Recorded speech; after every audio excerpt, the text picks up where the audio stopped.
Bonjour à tous, chers amis, défenseurs de l'identité européenne, de la civilisation européenne et parfois de la nécessaire unité politique européenne.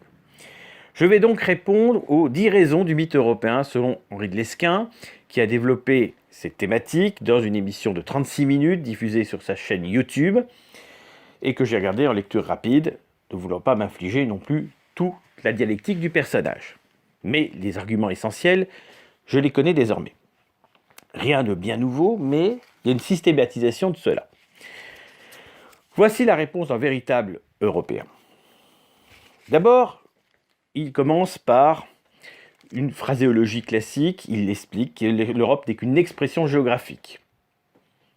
À un autre endroit, pourtant, il parlera de pseudo-géographie. L'Europe n'est pas une expression géographique, c'est une expression ethno-civilisationnelle, bien plus que géographique, car effectivement, sur un plan physique, l'Europe n'est qu'une péninsule, comme l'Inde, de l'espace asiatique. On ne devrait même pas parler d'Eurasie, d'ailleurs, on doit parler d'Asie tout court. Donc ce qui fait la spécificité de l'Europe, ce n'est pas la géographie au sens strict, c'est le peuplement associé à cette géographie. Lesquen explique qu'il n'y a pas de civilisation européenne, il parle par contre d'une civilisation occidentale, distincte, j'y reviendrai. Il dit qu'il n'y a pas donc de ethnie européenne, il utilise aussi un autre terme, il n'y a pas de peuple européen au singulier, il n'y a pas de culture européenne. Concrètement, l'Europe n'existe pas selon Henri de Lesquen. Il appuie son raisonnement, évidemment, sur l'histoire, en tout cas sur une lecture biaisée de l'histoire, rappelant qu'à l'origine, effectivement, les mots Europe et Asie désignaient des espaces beaucoup plus restreints. En réalité, l'Europe et l'Asie sont des notions grecques, mais on sent bien que la notion d'Europe dépasse la question de la Grèce continentale, ça va bien au-delà de ça. Et Hippocrate, par exemple, parle des Européens au sens fort, europaioi, donc ça dépasse bien sûr ce cadre-là. En réalité, effectivement, l'Europe et l'Asie sont distinctes par, tout simplement, le détroit du Bosphore, qui est la grande séparation. Il est vrai que le mot Asie désignait d'abord ce qu'on appelle aujourd'hui l'Asie mineure. Il y a d'autres termes, le Levant, il y a l'Orient, il y a même l'Anatolie au départ, qui veut dire là aussi la partie orientale. Les mots ont peu d'importance par rapport à cela, parce que de toute façon les notions se sont largement élargies. Et pourquoi se sont-elles élargies? Pas par magie, mais parce qu'effectivement les gens ont compris qu'il y avait en plus une profonde parenté entre les populations d'Europe, ce qui n'est pas le cas d'ailleurs des populations d'Asie. Voilà, l'Europe se définit par opposition, se définit aussi par rapport à l'Empire perse et autres. Alors il explique qu'il y a une civilisation occidentale qui exclut les Balkans, l'Ukraine et la Russie. Bon. C'est un classique avec lui. Donc il dénonce le fait d'associer la Russie à la civilisation occidentale, même s'il reconnaît par ailleurs qu'elle a des proximités avec nous. Tout cela est idéologique. On verra que les arguments pour exclure une partie de l'Europe de la civilisation occidentale sont extrêmement fragiles. Et je les évoquerai par la suite. Alors il dit également qu'il y a une race caucasoïde, ce sont les termes qui sont employés. Aujourd'hui on utilise plutôt le terme de europoïde et on n'utilise pas le mot en R. Peu importe, mais ça traduit une phraséologie datée, qui avait peut-être encore du sens dans les années 50 et 60 lorsqu'il faisait ses jeunes études, mais qui aujourd'hui en 2022 est ridicule. Alors il souligne que l'Oural est une frontière artificielle, c'est effectivement une frontière conventionnelle, liée à un géographe russe qui donc faisait cette distinction. Or, l'Europe va au-delà de l'Oural, en fait, tout simplement parce que l'Europe est liée au peuplement européen, et il y a des Russes des deux côtés de l'Oural. À partir de 1588, et Ivan le Terrible, la Russie élargit l'Europe vers l'Asie. Comme auparavant, les Scythes, qui étaient donc des peuples européens de langue iranienne, avaient pu conquérir la Sibérie à l'époque préhistorique et antique. Concrètement, la Sibérie, il y a au 5e siècle avant Jésus-Christ, et vous pouvez le savoir en lisant les livres notamment de Yaroslav Lebedinsky, était européanisée. Ensuite, cela a été perdu face aux avancées turques, et ça a pu être conquis par les Russes.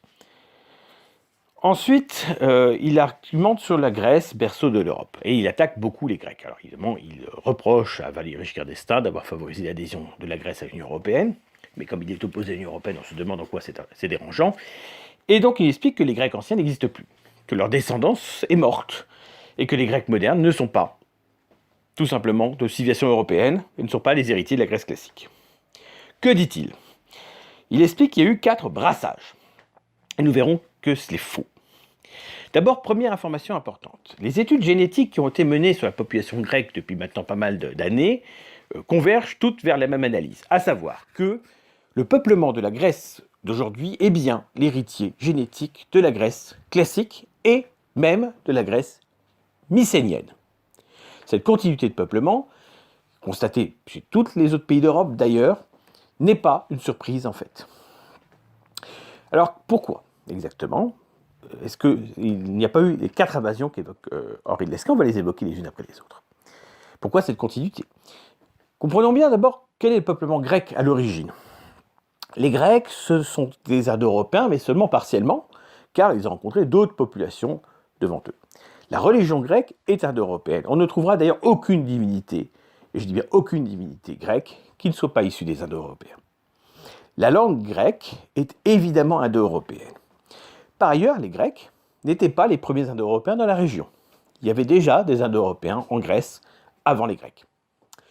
Et on le retrouve dans les formes géographiques comme les mourants Issos, Assos et autres, qui sont pré-helléniques, mais qui sont indo-européens.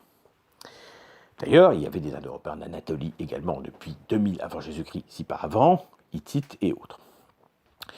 Mais il n'y avait pas que des Indo-Européens. Il y avait aussi d'autres peuples. Il y a d'abord la civilisation crétoise, qui n'est pas indo-européenne, mais qui est européenne par contre, où les femmes avaient beaucoup de liberté, où il y avait une forme de proto-démocratie.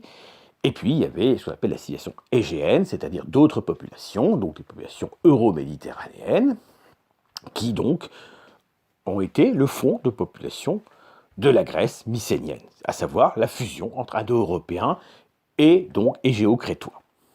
Cette fusion a abouti à des caractéristiques ethniques qui ne sont pas celles d'un peuple nordique qui n'existe que dans la tête de Lesquen et des autres. Bien sûr, il y a un descriptif chez Homère de personnages ou de divinités avec des cheveux clairs ou blonds, mais tout cela s'explique par la symbolique des couleurs.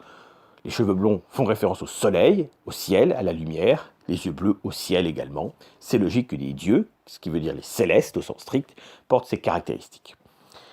Le croire que la population grecque était de ce type-là parce que la représentation symbolique l'était est faux.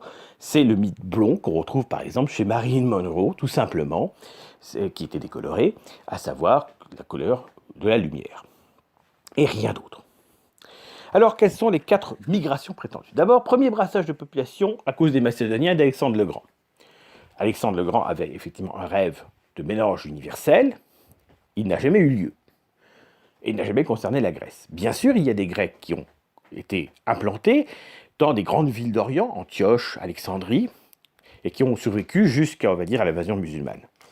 Mais d'abord, il n'y avait pas de brassage entre Grecs et autres populations.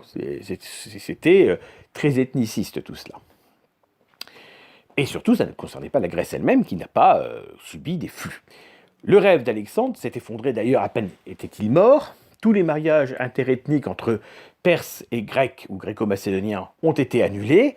Ça n'a eu aucune conséquence sur le plan génétique. Il n'y a pas eu de mélange des Grecs avec d'autres populations sous prétexte qu'Alexandre le Grand a voulu le faire.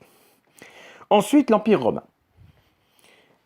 Lesquen surévalue totalement la répression romaine sur le peuple grec, puisque d'ailleurs les Romains se sont présentés comme libérateurs de la Grèce avec le général Paul Émile.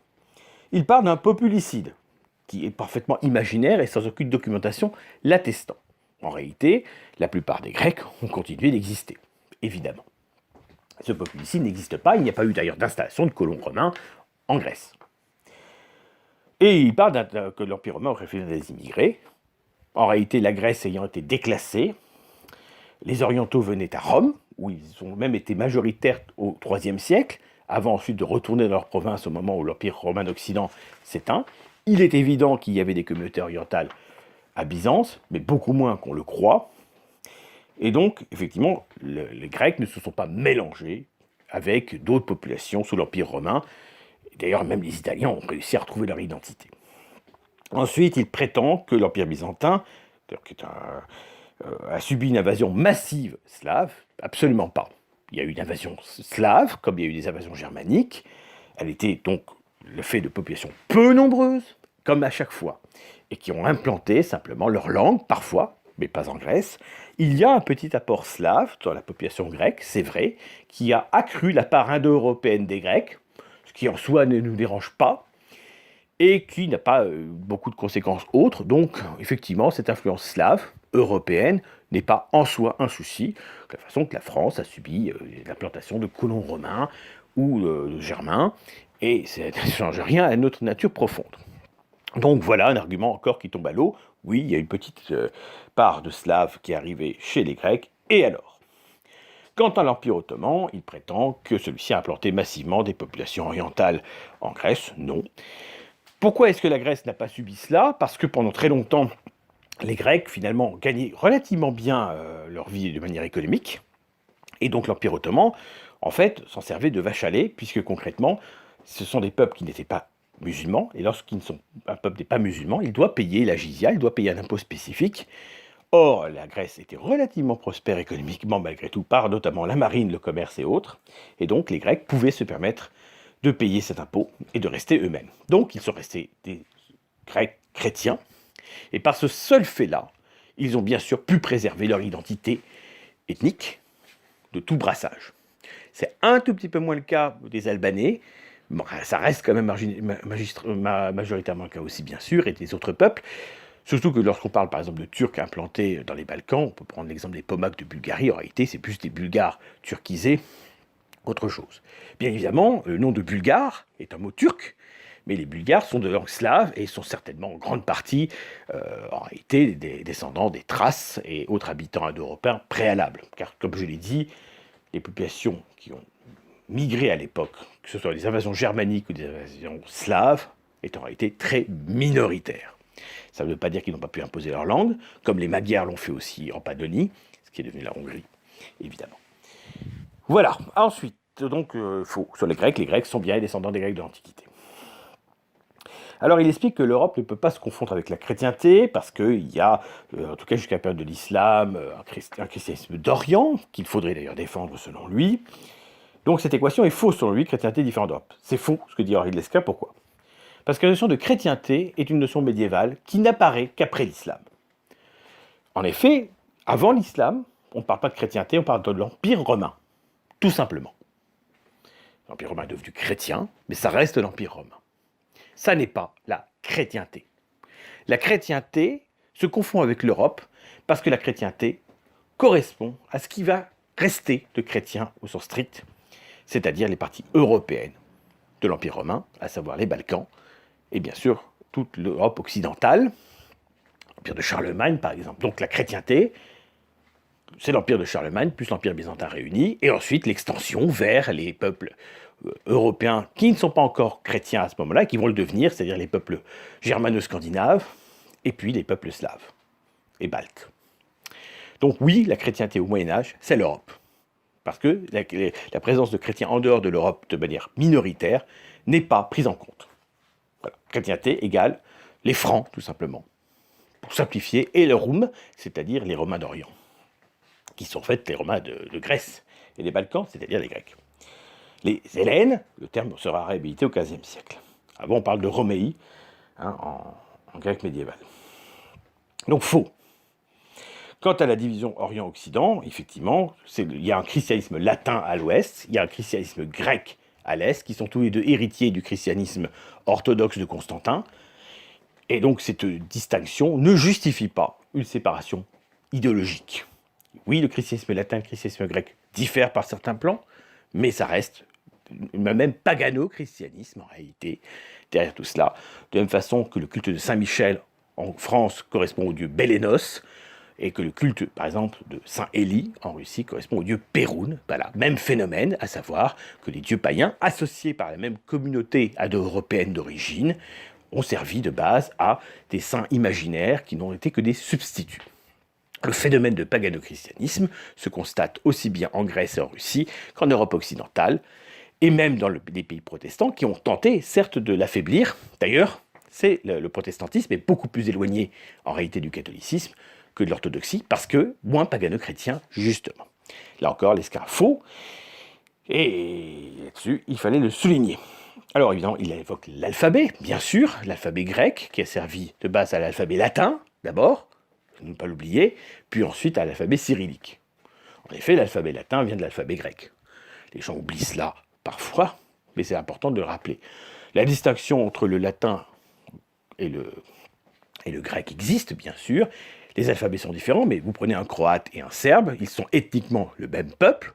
On ne va pas couper la Yougoslavie en deux, sur les thèses de Lesquin, parce que les Croates écrivent leur langue en caractère latin et sont catholiques, alors que les Serbes écrivent en caractère cyrillique et sont orthodoxes. D'abord, quand vous achetez un dictionnaire serbe, souvent il est écrit en caractère latin. Putain d'informations. Ça d'ailleurs, ça m'agace, puisque j'en cherche un en caractère cyrillique. Et puis ensuite, de toute façon, la déchristianisation de l'Europe rend la distinction entre le christianisme occidental, si on peut dire, et le christianisme oriental, assez peu pertinent. Voilà, les églises de Moscou sont vides, les églises de Paris le sont aussi. Bon, est-ce que c'est vraiment une division? Alors ensuite, il y a la population russe. Les Russes seraient d'une autre civilisation. Pour lui, les Slaves russes se sont mélangés aux Tatars, aux Turcs, et donc il y aurait prétendument une forte infusion, si on peut dire, et influence asiatique. Donc c'est toujours ce mythe, repris d'ailleurs par les nazis, à savoir que les Russes ne seraient pas de vrais Européens, mais seraient mélangés aux Asiatiques. Toutes les études génétiques qui ont pu être données invalident cette idée. Le peuple russe est ethniquement proche des autres peuples slaves, par exemple des Polonais, simplement avec un petit apport phénique, donc de population finnoise, qui peuplait notamment le nord de la Russie actuelle, et ça s'arrête là. Voilà. L'afflux génétique tatar est inexistant ou quasiment inexistant. En revanche, il est vrai que les Tatars, eux, sont très russifiés et sont très européanisés. Ils gardent des traits historiques asiatiques, mais voilà. Donc ce ne sont pas les Russes qui ont été tatarisés, ce sont les Tatars qui ont été russifiés. Et c'est fait toute la différence. Alors évidemment, il revient sur sa prétendue civilisation orientale dans laquelle il met l'Arménie. D'ailleurs, il revient plusieurs reprises sur l'Arménie en insistant sur le fait que ce ne serait pas un peuple européen, mais un peuple asiatique. Et il dit que l'Arménie est à même être dans le même pays, que finalement, au même espace civilisationnel que l'Éthiopie. Voilà, une civilisation orientale, donc, avec les pays musulmans. Donc les Balkans sont rejetés d'Europe, rattachés implicitement à une sorte d'empire ottoman élargi, sans aucune crédibilité. Rappelons que l'Arménie et l'Éthiopie n'ont rien en commun. L'Arménie est un pays de langue indo-européenne, de religion pagano-chrétienne. L'Éthiopie a un côté chrétien, puis ce sont des populations amhariques, des populations sémitiques. Aucun rapport, évidemment. Mettre une civilisation orientale comprenant les Balkans, c'est simplement insulter tous les peuples des Balkans qui ont lutté pendant 4 siècles pour redevenir indépendants. C'est une insulte qui leur est faite, et c'est assez lamentable. Ensuite, évidemment, il considère que la civilisation arabe n'existe pas vraiment, et que c'est donc une civilisation iranienne devenue islamique. La thèse n'est pas originale, elle a pu être œuvrée à certains aspects. Il est vrai que la civilisation perse a beaucoup influencé la civilisation arabo-musulmane au Moyen-Âge. C'est beaucoup moins le cas aujourd'hui. Mais il y a d'abord une première erreur, puisque Lesquin explique que l'Asie d'abord a été donc zoroastrienne, puis chrétienne, puis musulmane. C'est totalement faux. Si on prend simplement l'espace perse, il n'y a pas eu de christianisation des Perses. Le courant nestorien du christianisme était très minoritaire. On est passé de l'empire sassanide mazdéen, donc entre guillemets zoroastrien, à l'islam, avec une répression contre les zoroastriens en plusieurs phases, la dernière phase étant aux alentours du Xe siècle, ce qui a amené à la fuite d'un certain nombre d'Iraniens mazdéens vers l'Inde.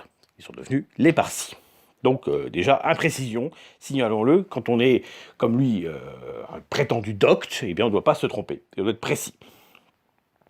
Et bien sûr, il explique que Pierre le Grand a occidentalisé la Russie et autres, que la Russie a donc une part de proximité avec notre civilisation, mais pourtant elle doit être considérée comme différente, et il prétend que c'est faux de la séparer. En réalité, le peuplement russe de départ suffit à classer la Russie dans l'Europe et dans notre civilisation, parce que ce sont des Slaves de l'Est, donc des Européens, qui se sont unis à des Suédois, donc encore des Européens, et c'est de la synthèse des Suédois et des Slaves de l'Est qu'est née la Russie et aussi l'Ukraine et la Biélorussie. Cette synthèse originale définit la Russie, l'Ukraine et la Biélorussie comme pleinement européennes, faisant donc partie de la même civilisation que nous. Voilà, encore faux, ce que dit Lesquin, évidemment. Alors il dit aussi qu'il ne faut pas confondre caucasoïde, terme obsolète d'ailleurs en grande partie, et européen. Sous prétexte qu'il y a d'autres caucasoïdes. Il y a une carte qui l'associe assez douteuse. On voit d'ailleurs l'ouest de l'Inde dans cette catégorie, mais pas l'est. Alors qu'ethniquement, entre le Bengale et on va dire, et le Sindh, il n'y a pas tant de différence que ça. Et ensuite, évidemment, c'est oublié qu'en réalité, il y a eu des brassages avec d'autres populations qui ne l'étaient pas. L'islam, par exemple, est un facteur de métissage, c'est évident. Il y a un flux génique subsaharien au sein de la population nord-saharienne. Le cas de l'Égypte en est emblématique. Lugan l'a d'ailleurs clairement expliqué. Il a validé et il attribue cela notamment aux Fatimides. Donc déjà, ça, il y a une donnée importante. Il est probable que les proto-sémites et les proto-indo-européens, il y a 8000 ans, étaient beaucoup plus proches génétiquement que les populations d'aujourd'hui, avec ces groupes linguistiques.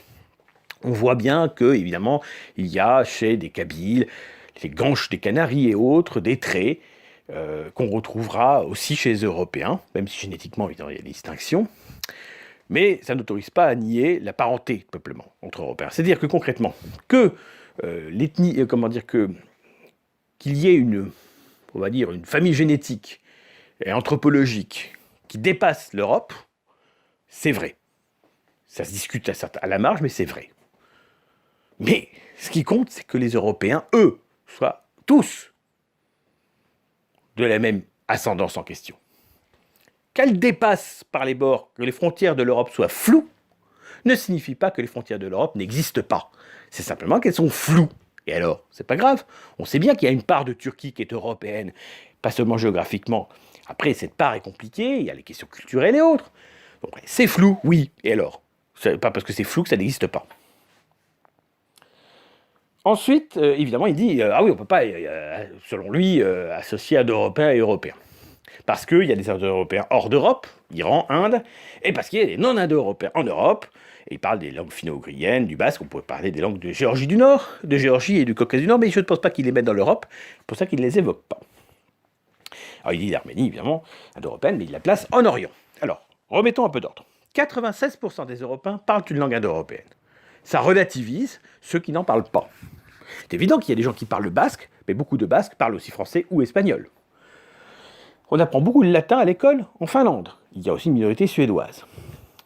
Le hongrois est une langue finno-ougrienne. Mais, ok, donc il y a 4% de locuteurs non indo-européens en Europe. Et alors? C'est prendre la marge, là encore, pour la norme.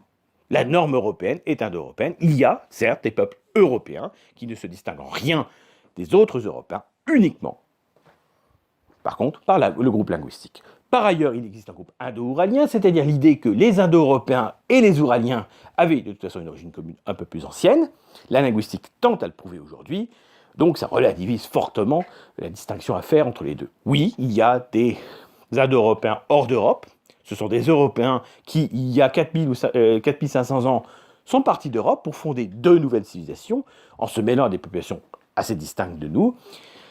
Des Européens avec les Élamites ont fusionné, ça donnait les Iraniens. Les Iraniens d'origine venant de l'Ukraine étaient des Européens, comme le sont les Ossètes aujourd'hui. Et oui, d'autres de cette vague indo-arienne aussi, ou irano-arienne, sont arrivés jusqu'en Inde.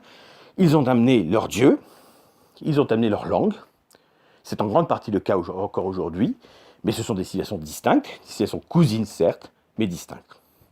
Donc le fait qu'il y ait des langues indo-européennes hors d'Europe ne nie pas pour autant le caractère indo-européen de l'Europe. Le fait qu'il y ait des locuteurs de langues non indo-européennes en groupe limité en Europe ne nie pas, là encore, l'europanité. Quels sont les groupes non indo-européens en Europe? Les Maltais qui parlent une langue sémitique avec 60% de vocabulaire indo-européen, les Géorgiens, groupe kartvélien, les peuples caucasiens du Nord, avec des groupes linguistiques très spécifiques, comme les Tchétchènes, les Ingouches, les Tcherkesses et autres, et les Basques, et donc les locuteurs de langue finno-ougrienne, hongrois, estoniens, finlandais. Très bien, et quelques autres peuples d'ailleurs finnois en Russie, les Mordes, Udmurt, Mari et autres. Voilà, l'Europe est indo-européenne à 96%, donc dire indo-européen égale européen est tout à fait justifié. Voilà. Nos ancêtres, les Indo-Européens, tout simplement, comme on disait nos ancêtres les Gaulois pour la France. Point. Là encore, l'Esquin a perdu. Alors ensuite, il évoque la construction européenne classique. Il évoque effectivement l'abbaye de Saint-Pierre, Hugo. On pourrait citer d'abord Georges de Podiebrad, 15e siècle, qui commence à penser la nécessité de l'Europe unie contre les Ottomans. On peut aussi citer Kant et son projet de paix perpétuelle. On peut citer les Sieyès, Sully notamment, qui voulait encourager Henri IV. Sieyès, lui, c'est plutôt la construction de la nation française, donc j'ai dit une bêtise. Voilà, Sully. Ensuite d'autres, évidemment. Nietzsche aussi est favorable à une construction européenne, bien entendu. Mais Lesquin préfère résumer tout à la construction post-45, après avoir évoqué aussi le nazisme. Il prétend que les nazis voulaient faire une nation européenne avec un peuple dominateur, les Germains. Il dit lui-même que ça ressemble à un empire, c'est plutôt le cas, et en réalité c'est du nationalisme classique, une nation dominant le reste de l'Europe, ça ne s'appelle pas faire la nation européenne, c'est faux. La nation européenne existe parce que les Européens sont de même souche, point. Ils sont déjà une nation, il n'y a pas une nation à créer, il faut créer un État européen, ça c'est ma conception du monde, mais il y a déjà une nation européenne, elle existe. Alors il cite le personnage de Koudanov-Kalergi, pas d'Europe, ok. Il souligne évidemment, là aussi, férocement les origines mêlées de Koudanov-Kalergi. Ce faisant, il fait exactement la même chose qu'Hitler, qui disait la même chose de Koudanov-Kalergi, dont il ne faut absolument pas surestimer l'importance du personnage. On lui prête notamment un plan imaginaire parce qu'il a écrit un livre de 1926, Idéalisme pratique, où il explique que l'homme du lointain futur serait mêlé de toutes origines. C'est la thèse qu'on peut trouver dans la science-fiction parfois. Et puis, il a proposé la direction de Pan-Europe à plusieurs figures historiques, Mussolini, De Gaulle, etc. Ça relativise beaucoup les choses et l'argumentaire de Lesquin. Ensuite, il cite Jean Monnet, considéré comme le père fondateur de la construction européenne actuelle, qu'il qualifie d'agent américain, ce qui est réducteur et, dans les faits, faux, parce qu'effectivement, on peut très bien être du côté des Américains. À un moment donné, l'Amérique aussi a oscillé entre plusieurs positions. Je rappelle par exemple que la Communauté européenne de défense est née du fait que les Américains et Eisenhower voulaient se désengager de la défense européenne face aux Soviétiques. Donc il y a eu des phases où l'Amérique voulait que l'Europe se débrouille toute seule, et des phases où il voulait que l'Amérique intervienne fortement. Vous remarquerez que lorsqu'il s'agissait de présidents républicains, souvent on avait une Amérique qui voulait quand même plutôt être isolationniste, même dans le contexte de la guerre froide, et lorsqu'il s'agissait de présidents démocrates, là l'interventionnisme était très fort. C'est d'ailleurs deux présidents démocrates qui ont engagé les États-Unis en guerre, d'abord en 1917 avec évidemment Thomas Woodrow Wilson, et puis en 1941 avec Franklin Delano Roosevelt. C'est aussi d'ailleurs sous mandat démocrate qu'il y a eu un certain nombre d'actions militaires. Mais ensuite, les républicains ont fini par se rallier par le biais des ex-démocrates devenus néo-républicains, voilà, donc les néoconservateurs, qui ont amené les républicains à adopter la même philosophie, sauf période temporaire de Trump. Alors, je ne vais pas revenir sur l'essentiel, mais là aussi, il explique que l'Union européenne veut déstabiliser les nations existantes, que c'est un constructivisme, alors qu'en réalité, oui, c'est constructiviste si on nie le fait qu'il y ait une identité européenne commune et une parenté de peuplement et de civilisation, parce que c'est vouloir créer un peuple européen, et ça c'est une erreur. Il n'y a pas à créer un peuple européen, il y a à prendre acte qu'il est. Nous sommes dans la situation de l'Allemagne avant 1870, de l'Italie avant 1860, nous sommes une nation, nous ne sommes pas encore un État. Chose amusante, pendant qu'il explique tout cela, et alors qu'il a expliqué que la Russie n'était pas européenne, ou en tout cas pas occidentale, musique de Rimsky-Korsakov, donc compositeur russe, en fond musical. Je ne dis rien. Voilà. Il ne peut pas y avoir de nation européenne, pas de bol, elle est là. Alors évidemment, il explique sa définition de la nation. Donc je la cite parce qu'elle est intéressante. Communauté historique de destin fondée sur les liens du sang autour d'une ethnie prépondérante, sur un territoire donné. Cette définition ne me paraît pas scandaleuse. L'idée de nation insiste quand même clairement d'abord sur l'ascendance commune avant toute autre considération. Est-ce que les Européens sont d'ascendance commune? Je pense que lui croit que non. Moi je vous affirme que oui. Les Européens sont profondément apparentés, population homogène, parce qu'ils sont de même souche. Les variations entre Européens ne sont donc que des variations sur un même thème. Ça ne change pas la nature profonde des peuples, oui. Il n'y a pas de subdivision crédible à l'intérieur du groupe européen. D'ailleurs, il revient à des phraséologies de la raciologie du 19e siècle et du début 20e siècle pour appuyer son déni par le nordique, notions qui n'ont pas de pertinence et qui ont été invalidées largement. Alors évidemment, tout en tenant ce discours-là, il nazifie l'Union européenne, fait du assino temporairement, nous cite Hallstein et compagnie, en oubliant que ce sont des seconds couteaux. Il explique que un certain nombre de responsables hitlériens ont survécu à la Seconde Guerre mondiale et ont réussi à se recaser. C'est exact, ils se sont recasés dans les différents partis allemands et autrichiens qui existaient, comme effectivement les anciens militants communistes en Union soviétique ont dû retrouver une place dans la Russie post-soviétique, malheureusement parfois en gardant leurs idées de départ, et les nostalgies soviétiques existent, on le voit bien dans la politique de Poutine aujourd'hui, mais en tout cas, il est clair que, oui, certains ont eu une seconde vie, mais ça ne prouve pas qu'ils étaient idéologiquement les mêmes. Croire que les gens sont restés les mêmes parce que simplement ils ont connu la défaite mais que ça n'a rien changé, c'est faux. Si Hallstein a été le premier président de la Commission européenne, c'est bien entendu parce qu'il avait donné toutes les garanties de crédibilité qu'il fallait. Konrad Adenauer, qu'on ne peut suspecter de philonazisme puisqu'il a été réprimé par le régime en question et qui était un grand chancelier allemand pendant l'après-guerre, a réhabilité un certain nombre d'individus. Et puis quand la fin des années 60 a commencé et que l'évolution des mentalités a changé, eh bien ceux qui avaient eu des fonctions à l'époque se sont retrouvés à la retraite un petit peu de manière anticipée. Il y a quelques exemples, Oberländer, Breutingham et compagnie. Voilà. Adenauer les a défendus comme il a pu jusqu'au moment où c'était trop tard.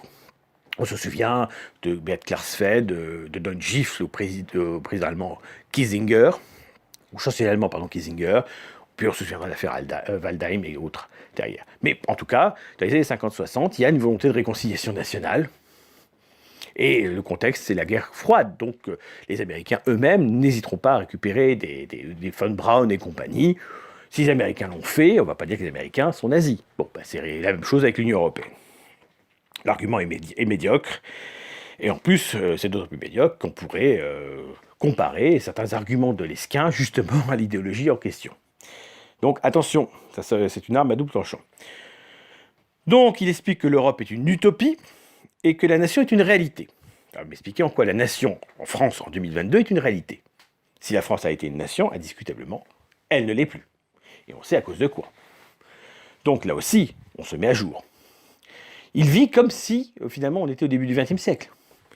Sa vision, celle de Lesquin, est totalement surannée. Il ne comprend pas les enjeux contemporains. Il ne comprend pas la nécessité de l'Europe parce qu'il reste dans un schéma de pensée archaïque et puis qui veut bien sûr se distinguer du courant Nouvelle Droite. Il parle des soi-disant identitaires, relativement bienveillant à l'égard malgré tout, fait donc preuve de confusion totale entre identité et souveraineté. Il ne veut pas comprendre que la souveraineté de l'État français est nocive.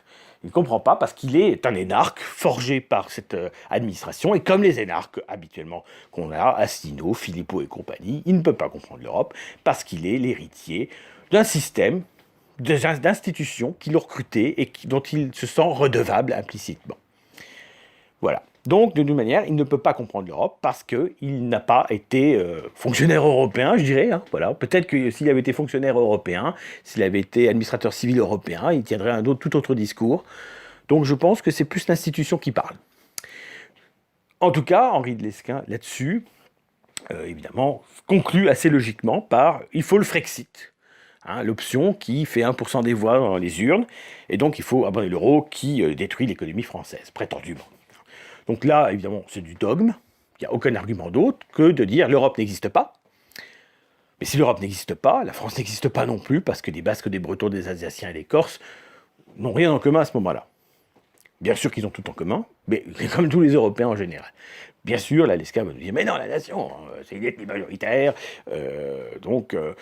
et ce sont des ethnies minoritaires, voilà. » On comprend bien la logique générale, sauf qu'il n'a pas compris le régionalisme. Il reste un jacobin, méprisant donc à l'égard des petites identités de France, comme méprisant à l'égard d'autres peuples européens. On a dit le mépris implicite qu'il a vis-à-vis des Grecs, des Arméniens et d'autres peuples d'Europe, évidemment. D'abord, avant tout, l'europhobie. L'europhobie, c'est pas seulement refuser l'Union européenne, ça va beaucoup plus loin que ça. C'est mépriser d'autres peuples européens. Frères, c'est nier la parenté de peuplement, de civilisation, de langue, de culture, de religion entre nous. Tout simplement, c'est un négateur du réel. L'utopiste, c'est celui d'une France universelle, qu'il ne prône certes pas, il prône une France française qui a existé, c'est vrai, et avait beaucoup de qualités estimables, c'est vrai. Mais aujourd'hui, il y a des menaces planétaires contre l'Europe, des menaces inédites, et ça aussi c'est une réalité. Et puis, disons-le clairement, M. de Lesquen doit comprendre qu'il y a des millions d'Italiens, d'Espagnols, de Portugais, de Polonais et autres, de Russes blancs, d'Arméniens qui sont venus en France. Que la France n'a jamais réussi à démographiquement se relever des guerres de la Révolution et de l'Empire. Son malthusianisme a été terrible. Combien d'Anglais ont été capables de partir en Amérique? La natalité du Royaume-Uni a explosé au XIXe siècle, comme la natalité de tous les pays d'Europe. Avant cela, la France était le premier pays démographique d'Europe. 20 millions d'habitants, 13 millions seulement en Russie. Aujourd'hui, il y a 140 millions de Russes, mais pas que des Russes, bien sûr. Il y a, on va dire, 50 millions de Français, stricto sensu. La France a multiplié sa population par 2,5 avec un fort apport de l'immigration venant d'autres pays d'Europe, quand la Russie, sans immigration, a multiplié sa population par 10. Est-ce la faute de l'Union européenne qui n'existait pas à l'époque? Le fait est que le peuple français a souffert de ce malthusianisme qui l'a empêché d'avoir une dynamique démographique comme ses autres voisins et qu'elle en a payé le prix. Et que oui, à un moment donné, la France a été obligée, et c'est pour ça la loi sur le droit du sol de 1989, d'accueillir et de naturaliser des millions d'Européens qui étaient nos frères par la commune européanité, mais qui n'étaient pas français stricto sensu. Et c'est comme ça. Et ça, c'est une réalité sur laquelle on ne reviendra pas et sur laquelle personne, ni même lui, ne souhaite revenir. Donc un peu de cohérence. Si des millions d'Européens peuvent devenir français, c'est que l'Europe est une nation. Tout simplement. Et donc, si l'Europe est une nation, M. de Lesquen a dit 10 choses fausses pour la nier. Il est un négateur de la siège européenne, un négateur de l'identité européenne, un négateur de l'ethnicité européenne, un négateur de notre parenté profonde et de notre destin profond. Je reviens sur sa définition de la nation, qui me paraît intéressante tout de même. La nation est une communauté historique de destin. C'est le cas des Européens. Fondée sur des liens du sang, c'est le cas des Européens. Autour d'une ethnie prépondérante, ce n'est pas nécessaire. L'ethnie prépondérante, c'est l'ethnie indo-européenne, s'ils préfèrent. Voilà. Sur un même sol, l'Europe. Oui, l'Europe est une nation. Ceux qui le nient sont des menteurs.